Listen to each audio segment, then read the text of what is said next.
જો બેટા સમજો, હવે લાસ્ટ ટાઈમ આપણે લોકો રિવિઝન કરી લઈએ. તો આપણે લાસ્ટ ટાઈમ જોયું કે ઉત્પાદનના સાધનો કેટલા હતા? 4.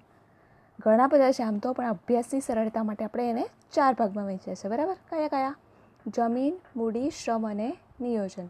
હવે આપણે જોયું જમીન. તો જમીન એટલે માત્ર પૃથ્વીનો પોપડો નહીં, તો જમીનની અંદર જે સંસાધનો છે જેમાંથી આપણને સંપત્તિ મળી રહે એવા બધા જ સંસાધનોનો સમાવેશ એમાં થશે જમીનમાં, જેમ કે જંગલો, નદીઓ, પર્વતો, ખનિજો છે, ધાતુઓ છે. બરાબર?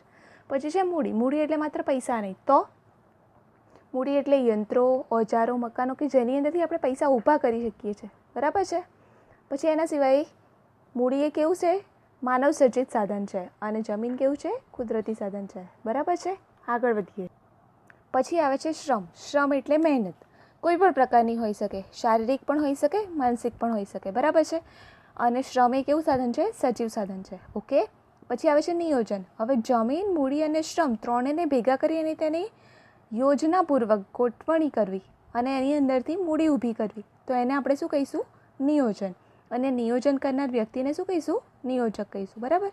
પછી આગળ આપણે જોયું કે ઉત્પાદનના જે સાધનો છે એની ફાળવણી, વહેંચણી કેવી રીતે કરીએ છીએ આપણે. તો આપણી જરૂરિયાતો તો કેવી છે?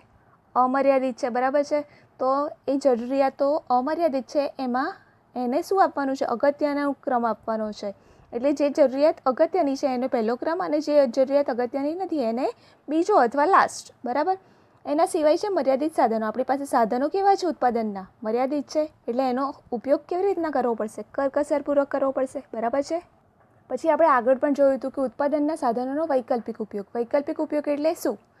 એક ઉત્પાદનના સાધનનો એકસાથે ઘણો બધો ઉપયોગ ના થઈ શકે. જેમ કે જમીનમાં શું વાવ્યા હોય? ઘઉં વાવ્યા હોય તો બાજરી, મકાઈ, જુવાર ના વાવી શકાય. એટલે એનો કરકસરપૂર્વક ઉપયોગ કરવો. બરાબર છે? પછી આપણે આગળ જોયું કે ઉત્પાદનના જે સાધનો છે એની ફાળવણીની પદ્ધતિ જોઈ હતી આપણે. કેટલી હતી?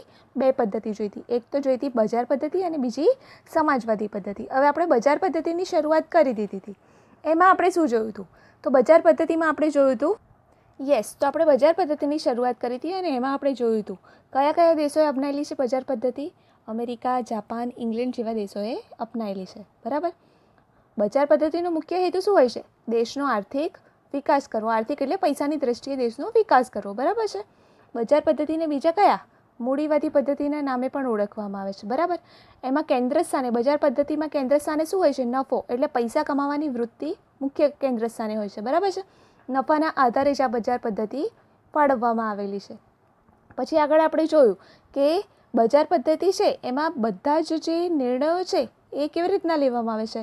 બજાર તંત્રને સંપૂર્ણ મુક્ત રાખીને લેવામાં આવે છે. એટલે ઇન શોર્ટ બધા જ જે મહત્ત્વના નિર્ણયો કોણ લેશે? બજાર તંત્ર લેશે. બરાબર છે? નહીં કે સરકાર. સરકાર આમાં કોઈ જ નિર્ણય નહીં લે.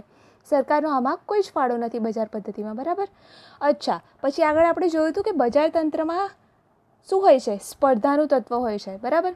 કેમ? કારણ કે નફો કેન્દ્ર સ્થાને છે એટલે દરેક વ્યક્તિ એવું ઈચ્છશે કે હું વધારે ને વધારે પૈસા કમાવા ઈચ્છું, એટલે સ્પર્ધા ઉદ્ભવે છે. બરાબર છે?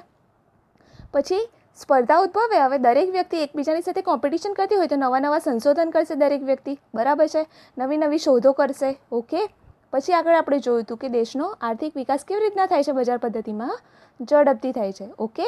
પછી આપણે જોયું કે બજાર જે પદ્ધતિ છે એમાં સ્પર્ધા કે હરીફાઈનું તત્વ રહેલું હોવાથી એને શું કહીએ છીએ આપણે? અદૃશ્ય હાથની જેમ કામ કરે છે આ સ્પર્ધા કે હરીફાઈનું તત્વ. અને સમગ્ર જે બજાર છે એના ઉપર નિયંત્રણ રાખે છે. કોણ નિયંત્રણ રાખે છે? સ્પર્ધા કે હરીફાઈનો અદૃશ્ય હાથ. બરાબર છે? બજાર પદ્ધતિમાં રાજ્યનો એટલે કે સરકારનો કોઈ હસ્તક્ષેપ હોય છે? ના, નથી હોતો. એટલા માટે એને શું કહીએ છીએ આપણે? મુક્ત અર્થતંત્ર અથવા તો મુક્ત બજાર પદ્ધતિ તરીકે ઓળખીએ છીએ. હવે આગળ આપણે જોઈએ કે બજાર પદ્ધતિને આપણે ઓળખીશું કેવી રીતે? એના લક્ષણો કેવા હોય છે? જુઓ, પહેલું જ છે કે બધી જે સાધનોની માલિકી કોની હોય છે? કોઈ એક વ્યક્તિની અથવા તો ખાનગી હોય છે. બરાબર? સરકારની હોતી નથી. બીજું આપણે જોયું હતું કે બજાર પદ્ધતિમાં આર્થિક પ્રવૃત્તિ એટલે પૈસા કમાવાની જે પ્રવૃત્તિ છે એમાં કેન્દ્ર સ્થાને શું હોય છે? માત્ર ને માત્ર નફો, પૈસા કમાવાની વૃત્તિ હોય છે. બરાબર છે? પછી બીજું જોયું હતું આપણે કે બજારમાં ગ્રાહકોને પસંદગી કરવાની કેવી તક મળે છે? વિશાળ તક મળે છે. કેમ વિશાળ તક મળે છે? કારણ કે જે ઉત્પાદકકર્તાઓ છે એ લોકોની વચ્ચે શું હોય છે? સ્પર્ધાનું તત્વ રહેલું હોય છે. એટલા માટે આપણને વધારે ને વધારે પસંદગી કરવાની, વધારે ને વધારે વસ્તુઓને પસંદ કરવાની આપણને તક મળે છે. પછી શું જોયું? સરકારનો હસ્તક્ષેપ હોતો નથી. એટલા માટે જેને શું કહીએ છીએ આપણે? મુક્ત અર્થતંત્ર કહીએ છીએ. પછી આગળ આપણે જોયું હતું કે સાધનોની જે ફાળવણી છે, વહેંચણી છે, એ શેના આધારે કરીએ છીએ આપણે? માત્ર ને માત્ર નફાના આધારે કરીએ છીએ. વધારે ને વધારે પૈસા ક્યાં મળે છે એના આધારે કરીએ છીએ. પછી બધા જ જે આર્થિક નિર્ણયો છે એ કોના આધારે લેવાય છે? ભાવતંત્રના આધારે, એટલે કે બજારમાં જે ભાવ છે એના આધારે બધા જ નિર્ણયો લેવાય છે. બરાબર છે? હવે આપણે રિવિઝન કરી લીધું. હવે આપણે પોઈન્ટ પર આવીએ. જુઓ, પોઈન્ટમાં શું છે? બજાર પદ્ધતિના કેટલાક લાભો પણ છે અને કેટલાક ગેરલાભો અથવા તો ખામીઓ પણ છે. બંને આપણે જોઈશું વારાફરતી. તો પહેલાં લાભ જોઈએ. બરાબર, કે બજાર પદ્ધતિથી શું લાભ થાય છે આપણને? તો જુઓ, બજાર પદ્ધતિમાં વ્યક્તિનું આર્થિક સ્વાતંત્ર્ય જળવાય છે. એટલે વ્યક્તિને શું મળે છે? આર્થિક સ્વતંત્રતા મળે છે. એને પોતાના પૈસા ક્યાં ખર્ચવા, ક્યાં નહીં ખર્ચવા, એની સ્વતંત્રતા વ્યક્તિને મળે છે. બરાબર છે? બીજું, ઉત્પાદનના જે સાધનો છે, જમીન, મૂડી, શ્રમ અને નિયોજન, એનું મહત્ત્વ અને કાર્યક્ષમ ઉપયોગ થાય છે, મહત્તમ ઉપયોગ થાય છે. એટલે ઉત્પાદનના જે સાધનો છે એનો વધારેમાં વધારે ઉપયોગ થાય છે. પછી ત્રીજું શું છે? મહત્તમ ઉત્પાદન હાંસલ કરી શકાય છે. વધારે ને વધારે ઉત્પાદન આપણે મેળવી શકીએ છીએ. વધારે ને વધારે મારે જેટલું પ્રોડક્શન કરવું હોય, વસ્તુ જેટલી બનાવવી હોય એટલી હું બનાવી શકું છું. પછી આગળ શું છે? જુઓ, અર્થતંત્રમાં સતત નવા સંશોધનો થતા રહે છે. કારણ કે સ્પર્ધાનું તત્વ રહેલું છે એટલે શું થશે? સંશોધનો વધુ ને વધુ થશે. બરાબર છે? અને જેનાથી આર્થિક વિકાસને શું મળે છે? ગતિ મળે છે. એ તો આપણે પહેલાં જ જોઈ ગયા હતા કે બજાર પદ્ધતિ કોઈ પણ દેશ જો અપનાવશે તો એનો હેતુ શું હશે? આર્થિક વિકાસ કરવાનો હશે. અને પાંચમું છે, સ્પર્ધાને કારણે વસ્તુની ગુણવત્તા શું બનશે? આ સૌથી મહત્ત્વનું, કે વસ્તુની ગુણવત્તા શ્રેષ્ઠ થશે. કેમ? કારણ કે સ્પર્ધા હશે એટલા માટે દરેક વ્યક્તિ શું ઈચ્છશે? કે હું વધારે ને વધારે મારું સારું પ્રોડક્શન કરું, વસ્તુ સારી બનાવું, તો મારી વસ્તુની ગુણવત્તા સારી હશે તો લોકો વધારે લેશે. ખ્યાલ આવે છે? બરાબર. હવે એની કેટલીક ખામીઓ છે એ પણ આપણે જોઈશું. જુઓ, ખામીઓમાં શું છે એ ધ્યાન આપો. જુઓ, હવે ખામીઓમાં બજાર પદ્ધતિના અનેક લાભ છે. બરાબર, છતાં તે સંપૂર્ણ નથી. સંપૂર્ણ નથી એટલે માત્ર એના લાભ જ છે એવું નથી, એની કેટલીક ખામીઓ પણ છે. એટલા માટે એ સંપૂર્ણ નથી. બરાબર, એમાં કેટલીક ખામીઓ કે તેની મર્યાદાઓ છે જે નીચે મુજબ છે. ચલો જોઈએ આપણે. નફાને ધ્યાનમાં રાખી અને ઉત્પાદન થતું હોવાથી, એ તો આપણે પહેલાં જ જોઈ ગયા હતા કે બજાર પદ્ધતિમાં કેન્દ્ર સ્થાને શું હોય છે? નફો હોય છે. એટલે નફાને ધ્યાનમાં રાખી અને ઉત્પાદન થતું હોય છે. એટલા માટે મોટાભાગે કેવી વસ્તુઓ બનશે? મોજ શોખની વસ્તુઓ બનશે. બરાબર છે? ઓકે, તો નફાને ધ્યાનમાં રાખી અને મોજ શોખની વસ્તુઓનું ઉત્પાદન વધુ થાય છે. જ્યારે પ્રાથમિક જરૂરિયાત એટલે જે જરૂરિયાત વિના આપણને ચાલે નહીં, જેમ કે અનાજ છે. બરાબર, પછી બેઝિક જરૂરિયાત જેમ કે વીજળી છે, એવી જે પ્રાથમિક જરૂરિયાતો છે એ વસ્તુનું ઉત્પાદન શું થઈ જશે? ઘટી જશે. આ એની પહેલી ખામી. બરાબર છે? એટલે સમજો શું કહે છે કે નફાને ધ્યાનમાં રાખીને, એટલે વધારે ને વધારે લોકોને જે વસ્તુ ગમતી હશે, જેમ કે લોકોને ચોકલેટ ગમશે, આઈસ્ક્રીમ ગમશે, તો એ વસ્તુનું ઉત્પાદન વધશે અને એના બદલે લોકોને ખોરાકની વધારે જરૂરત હોય છે. બેઝિક જરૂરિયાતોની વસ્તુઓનું ઉત્પાદન શું થઈ જશે? ઘટી જશે. બીજી એની ખામી છે. શું છે? જુઓ, રાજ્યની કોઈ નીતિ વિષયક ભૂમિકા હોતી નથી. તેથી કુદરતી સંસાધનોનો શું થાય છે? દુર્વ્યય એટલે બગાડ થાય છે. એ તો આપણે પહેલાં જ જોઈ ગયા કે રાજ્યની એટલે કે સરકારની બજાર પદ્ધતિમાં કોઈ જ ભૂમિકા હોતી નથી. એટલા માટે સંપત્તિનો શું થશે? દુર્વ્યય, બગાડ થશે. બરાબર છે? રાજ્ય એને અટકાવી શકશે પણ નહીં. પછી આગળ જુઓ, ગ્રાહકોની બજાર વિશેની અજ્ઞાનતાના કારણે તેનું શું થશે? શોષણ થશે. જો ગ્રાહકને ખબર નહીં હોય કે બજારમાં આ વસ્તુના ભાવ શું છે, કિંમત શું છે, તો ગ્રાહકનું શું થઈ શકે? શોષણ પણ થઈ શકે. બીજું શું કહે છે? જુઓ, સંપત્તિ અને આવક. સંપત્તિ એટલે આપણી પાસે જે પણ કંઈક છે, પૈસા છે, મૂડી છે, મકાન છે, એ સંપત્તિમાં આવશે. સંપત્તિ અને આવક જે આપણે કમાઈએ છીએ, આવકનું કેન્દ્રીકરણ થવાથી, કેન્દ્રીકરણ એટલે એક જગ્યાએ પૈસા ભેગા થશે, બધી સંપત્તિ એક જગ્યાએ કોઈ એક વ્યક્તિને જ મળશે. કારણ કે આપણે જોઈ ગયા છે કે બજાર પદ્ધતિમાં માલિકી કોની હોય છે? ઉત્પાદનના સાધનોની. ખાનગી હોય છે કાં તો કોઈ એક વ્યક્તિ કે સંસ્થાની હોય છે. બરાબર, તો સંપત્તિ એટલે સંપત્તિ અને આવક, પૈસાનું કેન્દ્રીકરણ થશે, એક જ જગ્યાએ પૈસા જશે. એવું થવાથી શું થશે? આવકની અસમાનતામાં વધારો થશે. આ બીજું એક કારણ છે, આવકની અસમાનતા ઊભી થશે. કેમ અસમાનતા ઊભી થશે? કોઈક એક વ્યક્તિ અથવા કંપની વધારે ને વધારે પૈસા કમાશે, એની કમ્પેરિઝનમાં જે સામાન્ય લોકો છે એ વધારે ને વધારે શું થતા જશે? ગરીબ થતા જશે. તો આવકની શું થઈ ગઈ? અસમાનતા થઈ ગઈ. છેલ્લું છે ઇજારાશાહી. સમજાવું છું ઇજારો એટલે શું. ઇજારાશાહી. પછી છે આર્થિક અસ્થિરતા, એ પણ સમજાવું છું. અને મજૂરોનું શોષણ વગેરે થવાનો શું રહે છે? ભય રહે છે. હવે ઇજારાશાહી સમજો. ઇજારાશાહી એટલે આખું જે બજાર છે એમાં કોઈ એક વસ્તુ કોઈ એક જ વ્યક્તિ બનાવે છે. જેમ કે તમને એક્ઝામ્પલ આપું, લેટ્સ સે ચોકલેટનું એક્ઝામ્પલ જ લઈ લઈએ.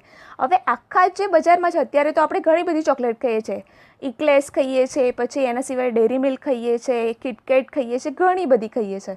પણ એના બદલે માત્ર ને માત્ર જો કિટકેટનું જ પ્રભુત્વ હોય આખા બજારમાં, બીજી કોઈ ચોકલેટ જ ના મળતી હોય, તો જે કિટકેટવાળો છે એ શું કહેશે, મારી ચોકલેટના પૈસા 100 રૂપિયા રાખવા હોય કે 1000 રૂપિયા રાખવા હોય એ મારી ઈચ્છા છે, હું રાખી શકું છું, બરાબર. અને એની સ્પર્ધા કરવામાં કોમ્પિટિશનમાં બીજી કોઈ કંપની પણ નહીં હોય, એટલે એના ડરથી કે મારું માર્કેટ તૂટી જશે, મારી ચોકલેટ કોઈ નહીં લે, એવા ડરથી એ ભાવ પણ ઓછા નહીં કરે. તો એને શું કહીશું આપણે, ઇજારાશાહી. ઇજારાશાહી એટલે આખા જ બજારમાં કોઈ એક વ્યક્તિનું પ્રભુત્વ હોય, બરાબર છે. પછી છે આર્થિક અસ્થિરતા. આર્થિક અસ્થિરતા એટલે હમણાં જ આપણે જોઈ ગયું કે આવકની અસમાનતા. આર્થિક અસ્થિરતા એટલે શું, ક્યારેક પૈસા આપણી પાસે હોય ને ક્યારેક ના પણ હોય, બરાબર છે. તો આર્થિક અસ્થિરતા. પછી છે મજૂરોનું શોષણ, એ થવાનો શું રહે છે, ભય રહે છે. કઈ પદ્ધતિમાં, બજાર પદ્ધતિમાં. હવે આપણે નેક્સ્ટ જોઈએ છે સમાજવાદી પદ્ધતિ.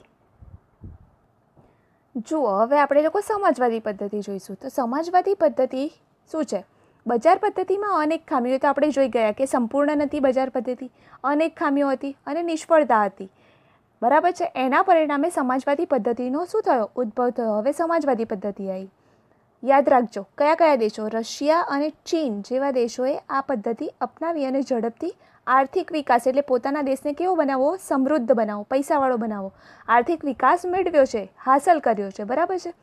સમાજવાદી આર્થિક પદ્ધતિ એ બજાર પદ્ધતિથી કેવી છે, તદ્દન વિરોધી છે, બિલકુલ બજાર પદ્ધતિ જેવી નથી. ઓકે. સમાજવાદી આર્થિક પદ્ધતિમાં બધા જ આર્થિક નિર્ણયો, યાદ રાખજો, આર્થિક નિર્ણયો એટલે પૈસાને લગતા જે બધા જ નિર્ણયો છે એ કોણ લેશે, રાજ્યતંત્ર. રાજ્યતંત્ર એટલે ઇન શોર્ટ રાજ્ય અથવા તો સરકાર લેશે, બરાબર છે.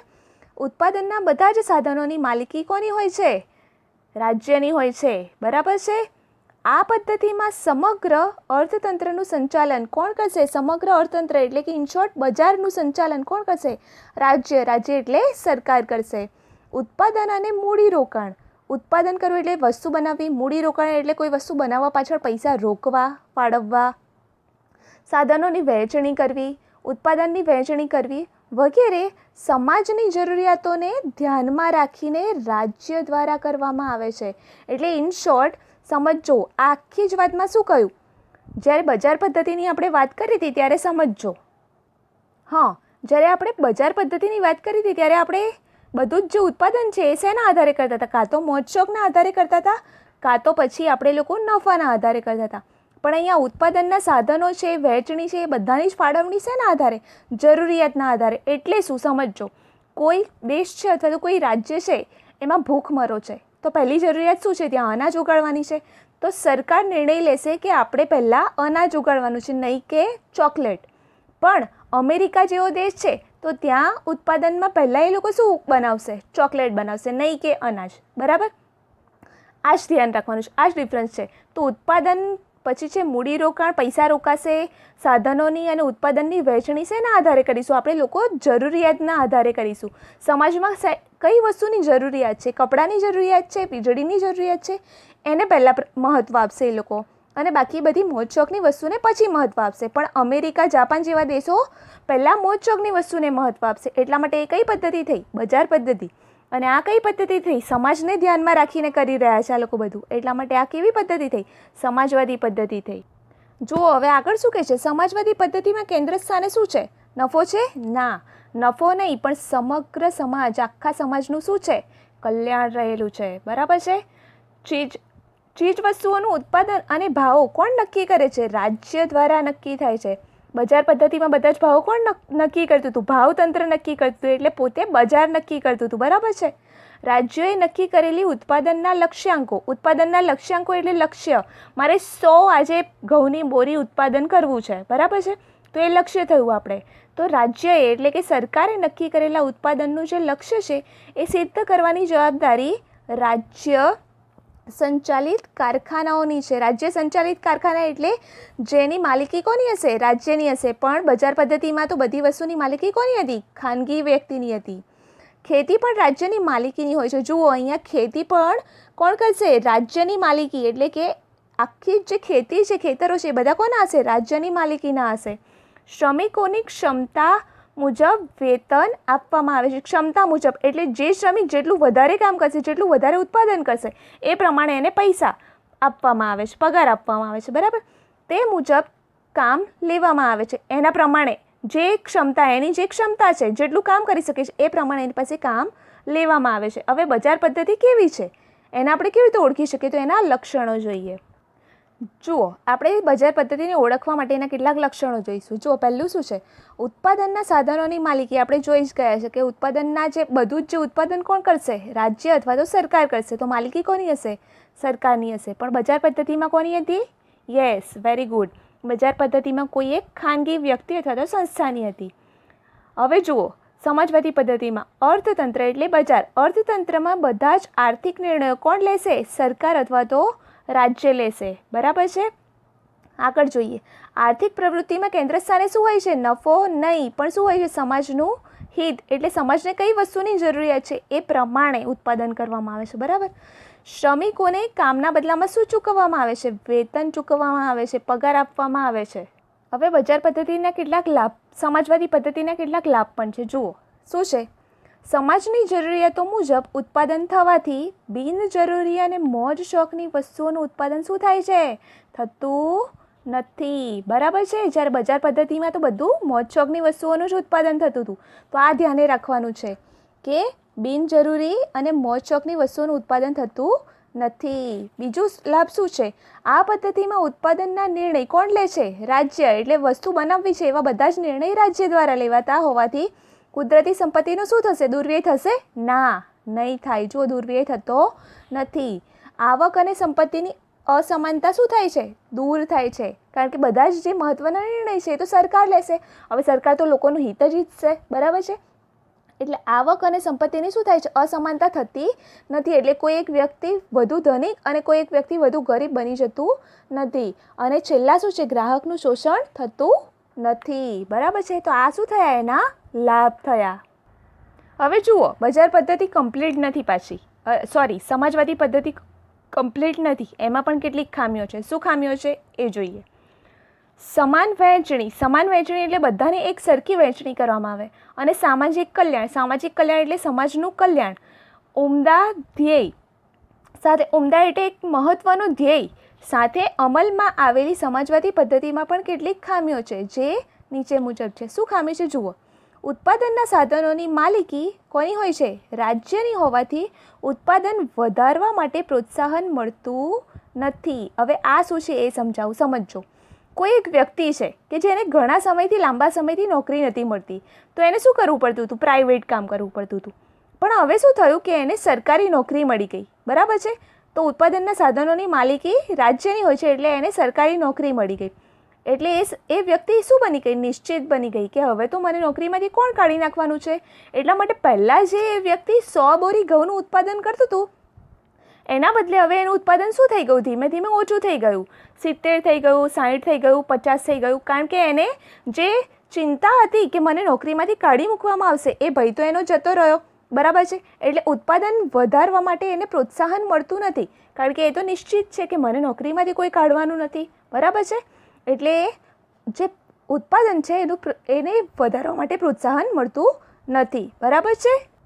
પછી બીજું જોઈએ કે સ્પર્ધા કે હરીફાઈનો અભાવ હોય છે. બરાબર? તો સ્પર્ધા કે હરીફાઈના અભાવના કારણે અર્થતંત્ર, બજારમાં સંશોધનને વેગ મળતો નથી. જ્યારે આપણે બજાર પદ્ધતિમાં જોઈ ગયા હતા, શું જોઈ ગયા હતા? કે બધા જ શું કરે છે? એકબીજાની સ્પર્ધા કરીને વધારે સારામાં સારી વસ્તુ બનાવવા માટે પ્રયત્ન કરે છે, સંશોધન કરે છે. પણ અહીંયા તો હરીફાઈ આપણે જોયું કે ઉત્પાદનને પ્રોત્સાહન જ નથી મળતું. તો હરીફાઈ શું થઈ ગઈ? એ લોકો વચ્ચેની હરીફાઈ અટકી ગઈ. કારણ કે એકમાત્ર ઉત્પાદન કરતા કોણ છે? સરકાર છે. એટલે નવા નવા સંશોધનોને શું નથી મળતો? વેગ મળતો નથી. ત્રીજું જોઈએ, આ પદ્ધતિમાં વ્યક્તિગત સ્વાતંત્ર્ય જળવાતું નથી. વ્યક્તિગત સ્વાતંત્ર્ય એટલે શું? બજાર પદ્ધતિમાં કોઈ એક વ્યક્તિની માલિકી હતી. એ પ્રમાણે એને જે ઈચ્છા થાય એ પ્રમાણે એ વસ્તુ બનાવતું હતું. પણ અહીંયા તો બધી વસ્તુ કોણ બનાવે છે? સરકાર. એટલે કોઈ એક વ્યક્તિને સ્વતંત્રતા મળતી નથી. પછી છે ચોથું, રાજ્યના સંપૂર્ણ હસ્તક્ષેપના કારણે અમલદારશાહી, સમજાવું છું, અમલદારશાહીનો ભય ઊભો થાય છે. સમજો અમલદારશાહી એટલે શું. જુઓ શું કહે છે અહીંયા કે રાજ્યનો સંપૂર્ણ હસ્તક્ષેપ છે, બરાબર. રાજ્ય એટલે સરકાર. હવે સરકાર જ આપણને કહેશે કે ઘઉં ઉત્પાદન કરવાનું છે એટલે ઘઉંનું જ ઉત્પાદન કરવાનું છે, ચોકલેટનું, આઈસ્ક્રીમનું ઉત્પાદન નથી કરવાનું. તો શું થશે કે રાજ્યએ કહી દીધું કે માત્ર ને માત્ર ઘઉંનું ઉત્પાદન કરવાનું છે, તો સંપૂર્ણ હસ્તક્ષેપ રાજ્યનો હોય છે. એના કારણે શું થશે? અમલદારશાહી એટલે રાજ્યની અંદર જે લોકો નોકરી કરતા હશે, જે લોકો સરકારી નોકરી કરતા હશે, એ લોકો સામાન્ય ખેડૂતોને શું કરશે? હેરાન કરશે. અમલદારશાહી એટલે એક ઇન્સ્પેક્ટર રાજ જેવું કામ કરશે. એટલે ઇન શોર્ટ, કોઈને પણ શાંતિથી છૂટથી કશું ઉત્પાદન નહીં કરવા દે. પણ આ જે અમલદારો છે એટલે કે સરકારી જે નોકરો છે એ લોકોને ધીમે ધીમે ભય ઊભો થતો જાય છે, બરાબર છે. જુઓ, હવે તમને ક્વિકલી યાદ રહી જાય ને એક્ઝામમાં બુલેટ પોઈન્ટ તરીકે જોવા માટે ઇઝીલી ટ્રીક બનાવી છે મેં. શું બનાવ્યું છે? જુઓ, ઉત્પાદનના સાધનોની જે ફાળવણી છે એની પદ્ધતિ કેટલી છે? ટોટલ 2 છે. એમાં પહેલી પદ્ધતિ જોઈએ, બજાર પદ્ધતિ, બરાબર છે. તો બજાર પદ્ધતિ કયા કયા દેશોએ? અમેરિકા, જાપાન છે એવા દેશોએ અપનાવેલી છે. જ્યારે સમાજવાદી પદ્ધતિ, બીજી પદ્ધતિ, એને કોણે? રશિયા અને ચીન જેવા દેશોએ અપનાવેલી છે, બરાબર છે. ઓકે, આ પદ્ધતિને મૂડીવાદી પદ્ધતિ તરીકે પણ ઓળખવામાં આવે છે, બરાબર છે. બીજું જોઈએ તો રાજ્ય અથવા તો સરકારનો હસ્તક્ષેપ હોતો નથી બજાર પદ્ધતિમાં. જ્યારે સમાજવાદી પદ્ધતિમાં સંપૂર્ણ હસ્તક્ષેપ હોય છે. કોનો? રાજ્યનો અથવા તો સરકારનો. ઓકે, આ પદ્ધતિને મુક્ત અર્થતંત્ર પણ કહેવામાં આવે છે, બરાબર છે. આ પદ્ધતિ મુક્ત અર્થતંત્ર નથી. કેમ? કારણ કે બધા જ જે મહત્ત્વના નિર્ણયો છે એ કોણ લે છે? રાજ્ય આધારિત લેવામાં આવે છે, બરાબર છે. આગળ જોઈએ તો આમાં કેન્દ્ર સ્થાને બજાર પદ્ધતિમાં શું હોય છે? નફો હોય છે. જ્યારે અહીંયા સમાજવાદી પદ્ધતિમાં કેન્દ્ર સ્થાને શું હોય છે? સમાજ કલ્યાણ હોય છે. ઓકે, પછી બજાર પદ્ધતિમાં જે નવા સંશોધનો થાય છે એને પ્રોત્સાહન મળે છે. જ્યારે સમાજવાદી પદ્ધતિમાં એવું કોઈ પ્રોત્સાહન નથી મળતું, કારણ કે મહત્ત્વના નિર્ણયો તો સરકાર લે છે, બરાબર છે. પછી ઉત્પાદનના જે સાધનો છે એની માલિકી કોની હોય છે બજાર પદ્ધતિમાં? કાં તો વ્યક્તિની, ખાનગીની અથવા કોઈ એક સંસ્થાની હોય છે. જ્યારે સમાજવાદી પદ્ધતિમાં ઉત્પાદનના જે સાધનો છે એની માલિકી કોની હોય છે? સરકારની હોય છે, બરાબર છે. ખ્યાલ આવે છે? અને છેલ્લું છે કે અમલદારશાહી અથવા તો ઇન્સ્પેક્ટર રાજ જેવી પરિસ્થિતિ સમાજવાદી પદ્ધતિમાં ઊભી થઈ શકે છે. કેમ? કારણ કે બધો જ હસ્તક્ષેપ રાજ્યનો હોય છે. એટલે રાજ્યની હેઠળ જે લોકો નોકરી કરતા હશે એ લોકો કાં તો લોકોનું શોષણ કરી શકે એવી પરિસ્થિતિ પણ ઊભી થઈ શકે, બરાબર છે. હવે આપણે એ તો જોઈ ગયા કે ઉત્પાદનના સાધનોના આધારે, ફાળવણીના આધારે 2 પદ્ધતિઓ હોય છે, પણ એક મિશ્ર અર્થતંત્ર પણ છે, એક પદ્ધતિ જ છે. એ શું છે એ જોઈએ. જુઓ, બજાર પદ્ધતિ અને સમાજ પદ્ધતિની કેટલીક મર્યાદાઓના કારણે બંને પદ્ધતિઓની કેટલીક સારી બાબતોનો સુમેળ સાધી અને મધ્યમ માર્ગ તરીકે મિશ્ર અર્થતંત્રની પદ્ધતિ અસ્તિત્વમાં આવી. સમજો, એટલે ઇન શોર્ટ, અમુક બાબતો બજાર પદ્ધતિમાંથી લીધી સારી, અમુક સમાજવાદી પદ્ધતિમાંથી લીધી, અને જે નવી પદ્ધતિ બનાવી એનો સુમેળ એ કોણ છે? મિશ્ર અર્થતંત્ર છે, બરાબર છે. મિશ્ર અર્થતંત્ર એટલે એવી આર્થિક પદ્ધતિ કે જેમાં જાહેર અને ખાનગી, જાહેર એટલે સરકાર, અને ખાનગી ક્ષેત્રનું સહઅસ્તિત્વ હોય છે. યાદ રાખજો. તો જે મિશ્ર અર્થતંત્ર છે એમાં સહઅસ્તિત્વ એટલે બંને સાથે રહેશે, બરાબર. કોણ કોણ સાથે રહેશે? જાહેર ક્ષેત્ર એટલે સરકાર અને ખાનગી ક્ષેત્ર બંને ભેગા મળીને કામ કરશે. આ બંને ક્ષેત્રો એકબીજાના હરીફ હોતા નથી, બરાબર છે. એટલે એકબીજાની સામે સ્પર્ધા નહીં કરે, પણ શું કરશે? એકબીજાના પૂરક એટલે એકબીજાને મદદ કરી અને કામ કરે છે, બરાબર છે. આ પદ્ધતિમાં ખાનગી જે વિભાગ છે એમાં શું?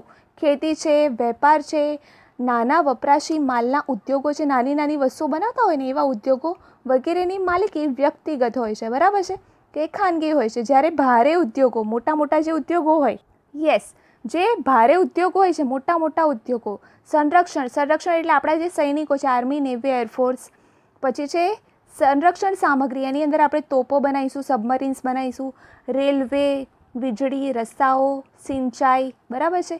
એ બધી જે પાયાની એટલે મૂળભૂત જે જરૂરિયાતો છે એની માલિકી કોની હશે? રાજ્યની, એટલે કે સરકારની હશે. પડે છે ખબર? એટલે નાની વસ્તુઓની માલિકી ખાનગી હશે અને મોટી જે જાહેર સાહસો છે એની માલિકી રાજ્યની, સરકારની હશે. આ પદ્ધતિમાં બજારો સંપૂર્ણ સ્વતંત્ર હોતા નથી. જુઓ શું કહે છે? આ પદ્ધતિમાં બજારો સંપૂર્ણ સ્વતંત્ર હોતા નથી.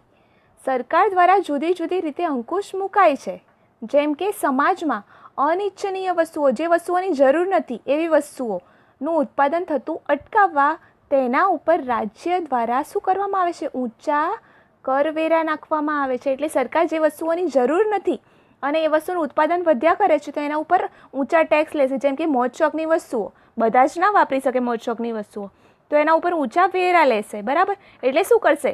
જે દુકાનદાર છે, જે વસ્તુ બનાવનાર છે, એને પ્રોત્સાહન નહીં મળે એ કામ કરવાનું. કેમ? કારણ કે એને એવું લાગશે કે હું જે વસ્તુ બનાવું છું એના ઉપર તો ઊંચો ટેક્સ લેવામાં આવે છે, તો એના બદલે હું એવી વસ્તુ બનાવું કે જેના ઉપર ઓછો ટેક્સ હોય. બરાબર છે? તો એવી જ રીતે પછાત વિસ્તારોમાં ઉદ્યોગો સ્થાપવા માટે રાજ્ય શું આપે છે? જે વિસ્તારોની અંદર કોઈ જ ઉદ્યોગ સ્થાપેલા નથી, કોઈ જ કંપની નથી, ત્યાં શું આપશે રાજ્ય? સબસિડી. સબસિડી એટલે કંપની સ્થાપવા માટે જેટલા 100 રૂપિયા ખર્ચવાના હોય તો એમાંથી અમુક પૈસા 50 રૂપિયા કે 70 રૂપિયા રાજ્ય એટલે કે સરકાર આપશે. બરાબર છે? કરવેરામાં રાહત આપે છે એટલે ઓછા ટેક્સ લેશે. બરાબર છે? જેવા પ્રોત્સાહન આપવામાં આવે છે.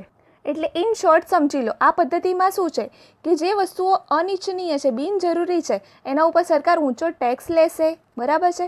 જ્યારે જે વસ્તુઓની જરૂરિયાત છે, જેમ કે પછાત વિસ્તારોનો વિકાસ કરવાની જરૂરિયાત છે, તો ત્યાં સબસિડી આપશે, પછી રાહત આપશે કરવેરામાં એટલે ઓછો ટેક્સ નાખશે. બરાબર? એ રીતે પ્રોત્સાહન આપે છે. સરકાર સારું જ કામ કરે છે ને? બરાબર? આમ મિશ્ર અર્થતંત્ર એ એવી આર્થિક પદ્ધતિ છે જેમાં આર્થિક નિર્ણયોની પ્રક્રિયામાં આર્થિક આયોજનની મુખ્ય સ્થાન આપવામાં આવે છે. આર્થિક આયોજન કરવામાં આવે છે. એટલે પૈસા કમાવાના તો ખરા, પણ જે વસ્તુઓની જરૂરિયાત છે એનું ઉત્પાદન કરીને કમાવવા. બરાબર છે? તે માટે ખાનગી અને જાહેર સાહસોનું શું હોય છે? સહઅસ્તિત્વ સ્વીકારવામાં આવે છે. એટલે બંને ખાનગી કંપનીઓ અને સરકારી કંપનીઓ બંને ભેગી મળીને કામ કરશે. આ પદ્ધતિમાં અંકુશ એટલે કંટ્રોલ, અંકુશો અને નિયંત્રણો હોવાથી તેને કેવી? નિયંત્રિત પદ્ધતિ પણ કહેવામાં આવે છે. નિયંત્રિત આર્થિક પદ્ધતિ. બરાબર છે? મુક્ત જે મિશ્ર અર્થતંત્ર છે એને નિયંત્રિત આર્થિક પદ્ધતિ કહીશું. જ્યારે મુક્ત અર્થતંત્ર કઈ હતી? બજાર પદ્ધતિ. ભારત અને ફ્રાન્સ, યાદ રાખજો આ એક્ઝામ્પલ, ભારત અને ફ્રાન્સ વગેરે જેવા દેશોએ મિશ્ર અર્થતંત્ર જોવા મળે છે. આગળ શું કહે છે જુઓ. આર્થિક નિર્ણયો, પૈસાને લગતા નિર્ણયો અને ઉત્પાદનના સાધનોની વહેંચણી માટે બજાર પદ્ધતિ, સમાજવાદી પદ્ધતિ અને મિશ્ર અર્થતંત્રનો અભ્યાસ આપણે કર્યો. પરંતુ આજે વિશ્વના કોઈ પણ દેશમાં સંપૂર્ણ રીતે બજાર પદ્ધતિ કે 100% સમાજવાદી પદ્ધતિ અમલમાં નથી. જુઓ. બરાબર છે? એટલે અમેરિકા અને જાપાનનું આપણે જે એક્ઝામ્પલ લીધું એમાં 100% બજાર પદ્ધતિ નથી. એવી જ રીતે રશિયા અને ચીનમાં 100% સમાજવાદી પદ્ધતિ નથી. બંને પદ્ધતિઓ પોતાનું વિશિષ્ટ સ્વરૂપ ગુમાવી અને મિશ્ર અર્થતંત્રમાં ભળી ગઈ છે. ખબર પડે છે?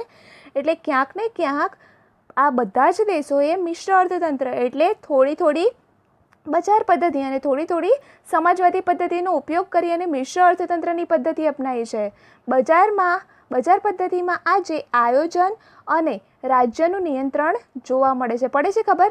આપણે પહેલાં તો જોયું હતું કે બજાર પદ્ધતિમાં રાજ્યનું તો કોઈ નિયંત્રણ નથી કે આયોજન પણ નહોતું. આયોજન નહીં એટલે એ લોકોને જે પ્રમાણે ઉત્પાદન કરવું હોય કરી શકે. પણ અત્યારે શું છે? બજાર પદ્ધતિમાં આયોજન પણ છે અને રાજ્યનું નિયંત્રણ પણ છે. જ્યારે સમાજવાદી પદ્ધતિમાં આર્થિક છૂટછાટો, જુઓ આપણે જોયું હતું કે આર્થિક છૂટછાટો નથી મળતી, જે રાજ્ય કે એ જ પ્રમાણે કરવું પડે. પણ સમાજવાદી પદ્ધતિમાં હવે છૂટછાટો અને આર્થિક ઉદારતા એટલે જે રાજ્ય છે આપણને અમુક છૂટછાટો આપશે કે તમે અમુક વસ્તુ બનાવી શકો. બરાબર છે? જોવા મળે છે. પરંતુ મિશ્ર અર્થતંત્રમાં પણ ખામીઓ જોવા મળે છે. જુઓ શું કહે છે? મિશ્ર અર્થતંત્રમાં પણ કેટલીક ખામીઓ છે, જેવી કે આર્થિક અસ્થિરતા, સંકલનનો અભાવ. આર્થિક અસ્થિરતા એટલે શું? ક્યારેક કોઈ દેશ પાસે ઘણા બધા પૈસા હોય અને ક્યારેક એકદમ ગરીબ બની જાય. સંકલનનો અભાવ. સંકલન એટલે શું? જે ખાનગી ક્ષેત્ર છે અને સરકારી ક્ષેત્ર છે બંને ભેગા મળીને સારી રીતે કામ કરવા જોઈએ છે, એનો અભાવ છે. આર્થિક નીતિઓની શું છે? અસાતત્યતા. અસાતત્યતા એટલે વાસ્તવિકતા નથી આર્થિક નીતિઓની. આપણને ખાલી પેપર ઉપર જ જોવા મળે છે સારું કામ, ઓરિજિનલી હોતું નથી. આર્થિક વિકાસનો દર કેવો? નીચો. આર્થિક એટલે પૈસાની દ્રષ્ટિએ આપણો વિકાસ કેવો થતો જાય છે? ધીમો થતો જાય છે. બરાબર છે? વગેરે મર્યાદાઓ મિશ્ર અર્થતંત્રમાં પણ જોવા મળે છે. તો ક્વેશ્ચન પૂછાઈ શકે કે મિશ્ર અર્થતંત્રમાં કેવી ખામીઓ? તો આર્થિક અસમાનતા, સંકલનનો અભાવ, આર્થિક નીતિઓનું અસાતત્ય અને આર્થિક વિકાસનો નીચો દર વગેરે જેવા પ્રશ્નો મિશ્ર અર્થતંત્રમાં પણ જોવા મળે છે. હવે આપણે લોકો હોમવર્ક ઉપર આવીએ તો જુઓ ઘણા બધા ક્વેશ્ચન્સ તો આપણે કરી નાખ્યા છે. હવે જે ક્વેશ્ચન્સ બાકી છે એ બધા સ્વાધ્યાયમાંથી તમારે કરી લેવાના છે. બરાબર છે.